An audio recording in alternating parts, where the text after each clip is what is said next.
I don't think that the episode with Mr. Pomeroy and the Texas Department of Public Safety was an isolated episode. It seems that the Department of Public Safety has been doing a whole lot of this in the past. In addition to that, we have some additional problems. We've got Governor Briscoe running around the state asking that the Texas Department of Public Safety be given authority to wiretap right when it has been exposed that they've had citizens under surveillance. You've got the... Before Richard Nixon left the presidency, his primary goal was a total revision of the criminal code, which is something the nation needs. We've needed it for 8 years.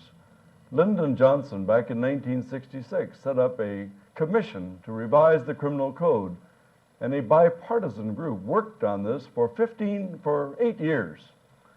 Now, they turned in their report finally to Richard Nixon in 1971, assuming that he would turn it over then to the Congress to work its will. Instead of that, Nixon turned this bill over to John Mitchell, who was then his Attorney General. And John Mitchell removed from the bipartisan proposal all the progressive efforts to improve our system of criminal justice and added to it all of the repressive features that the bipartisan commission had considered and rejected.